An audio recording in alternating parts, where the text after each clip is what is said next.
Sir ನಮಸ್ತೆ. ಕರ್ನಾಟಕದ ಹೆಮ್ಮೆ ನೀವು, ಭಾರತದ ಹೆಮ್ಮೆ ನೀವು. ಇವತ್ತಿನ ದಿನ ದೊಡ್ಡ ಸಾಧನೆಯನ್ನು ಮಾಡಿ ಕರ್ನಾಟಕಕ್ಕೆ, ದೇಶಕ್ಕೆ ಹೆಮ್ಮೆಯನ್ನು ತಂದಿದ್ದೀರಾ.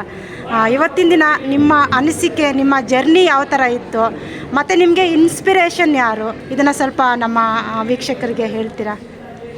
ಈ ಮೌಂಟ್ ಎವರೆಸ್ಟ್ ಏನಿದೆ, ಪ್ರತಿಯೊಬ್ಬ ಪರ್ವತಾರೋಹಿಗೆ ಇದೊಂದು ಕನಸು. ಮೌಂಟ್ ಎವರೆಸ್ಟೇ ಜಗತ್ತಲ್ಲಿ ಅತ್ಯಂತ ಎತ್ತರದ ಶಿಖರ.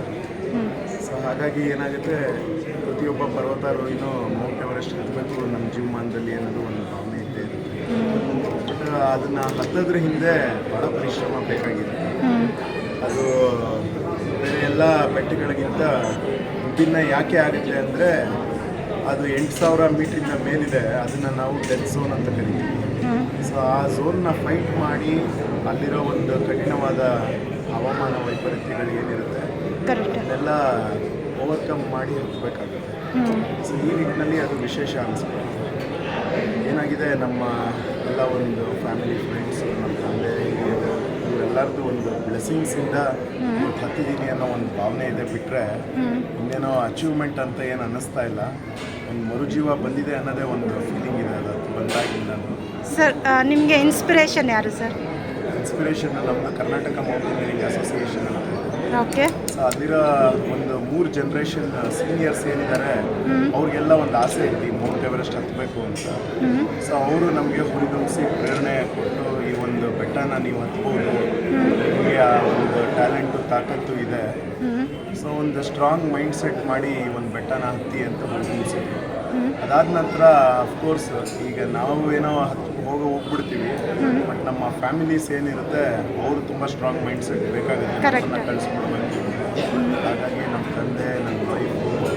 ಸರ್ ನಿಮ್ಮ ತಂದೆಯವರ ಹೆಸರು GM ದೇವರಾಜಪ್ಪ ಅಂತ ನಮ್ಮ ತಂದೆಯವರು. ಸೊ ಅವರೇ ಒಂದು ಪ್ರೇರಣೆ.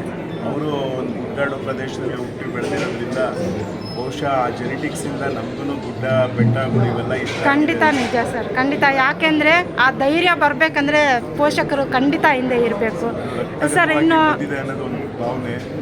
ಹಾಗಾಗಿ ಇದೆಲ್ಲ ಮಾಡಿ ಸರ್, ಅಂದರೆ ಈಗ ಬರ್ತಾ ಇರೋ ಜನ್ರೇಷನ್ಗೆ ಏನು ಒಂದು ಸಂದೇಶ ಕೊಡ್ತೀರಾ ಸರ್? ಏನಾಗಿದೆ, ಈಗ ಬರ್ತಾ ಇರೋ ಜನ್ರೇಷನ್ ಎಲ್ಲ ಬರೀ ಮೊಬೈಲು, ರೀಲ್ಸು, ಟಿಕ್ಟಾಕು, ಫೇಸ್ಬುಕ್ಕು ಈ ಥರ ಸೋಷಿಯಲ್ ಮೀಡಿಯಾದಲ್ಲೇ ಮುಳುಗ್ಬಿಟ್ಟಿದ್ದಾರೆ. ಸೊ ಅವರು ಅದರಿಂದ ಹೊರಗೆ ಬರಬೇಕು. ಈ ಪರಿಸರದಲ್ಲಿ ನಾವು ಯಾವಾಗ ತೊಡಗಿಸ್ಕೊತೀವಿ, ಯಾವಾಗ ನಾವು ರಿಯಾಲಿಟಿಗೆ ಹತ್ತಿರ ಆಗ್ತಾ ಹೋಗ್ತೀವಿ. ಸೊ ಆ ರಿಯಾಲಿಟಿಗೆ ಎಷ್ಟು ಹತ್ತಿರ ಆಗ್ತೀವಿ ಅಷ್ಟು ನಮ್ಮ ಏಳಿಗೆ ಅನ್ನೋದು ನನ್ನ ಭಾವನೆ.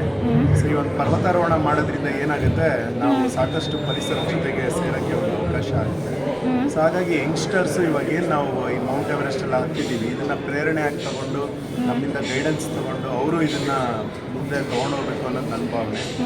ನಮ್ಮ ದೇಶದಲ್ಲಿ ಎಷ್ಟು ಜನ ನಾವು ಈ ಪರ್ವತಗಳನ್ನ ಹತ್ತೀವಿ, ಆ ಪರ್ವತಗಳ ಮೇಲೆ ನಮ್ಮ ದೇಶದ ಒಂದು ಹಿಡಿತ, ನಮ್ಮ ದೇಶದ ಒಂದು ಬಾವುಟ ಹಾರಿಸಿದಷ್ಟು ಅದು ನಮ್ಮ ದೇಶಕ್ಕೆ ಗೌರವ ಸಮರ್ಪಣೆ ಮಾಡಿದ್ದೀವಿ ಅನ್ನೋದು ನನ್ನ.